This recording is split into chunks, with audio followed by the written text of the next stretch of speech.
നിങ്ങൾക്കറിയാം ചൂരൽമല നമ്മുടെ മനസ്സിലൊരു വലിയ നോവായിട്ട് ഇപ്പോഴും തുടരുകയാണ്. ചൂരൽമലയിൽ എങ്ങനെയാണ് വോട്ടിംഗ് ശതമാനം എന്നറിയാൻ ഷഹദ് റഹ്മാൻ ചേരുന്നു.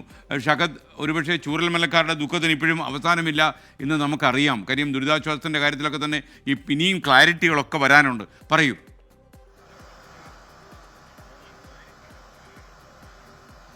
എസ് കെ സൂചിപ്പിച്ചതുപോലെ തന്നെ ഇവിടെ പോളിംഗ് പുരോഗമിക്കുകയാണ്. കൂടുതൽ ആളുകൾ ഇപ്പോൾ വന്നുകൊണ്ടിരിക്കുകയാണ്. ഞാൻ ഇപ്പോൾ നിൽക്കുന്നത് ചൂരൽമലയിലാണ്.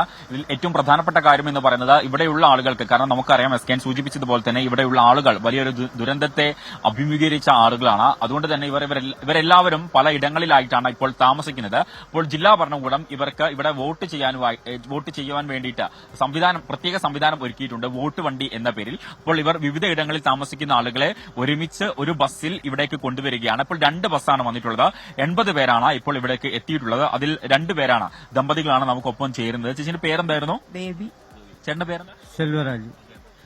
ഇപ്പം കഴിഞ്ഞ മണിക്കൂറിൽ നമ്മൾ പലരുമായിട്ട് സംസാരിക്കുന്ന ഘട്ടത്തിൽ പലരും പറയുമായിരുന്നു മുൻപ് വോട്ട് ചെയ്യാൻ നിൽക്കുന്ന സമയത്ത് കണ്ട പല മുഖങ്ങളും ഇന്നിവിടെ ഇല്ല എന്നുള്ളത്. അപ്പൊ നിങ്ങൾ എല്ലാവരും ഇപ്പോൾ ഒരു ബസ്സിൽ വന്നിരിക്കുകയാണ്. എന്താണ് നിങ്ങൾക്ക് ഇപ്പൊ ഈ വോട്ട് കാലത്ത് നിങ്ങൾക്ക് പറയാനുള്ളത്? പറഞ്ഞാൽ ഞങ്ങൾക്ക് ഇനി ഇവിടുന്ന് അങ്ങോട്ട് ഇനി ഒരു നല്ലൊരു ജീവിതം ഉണ്ടാകണം.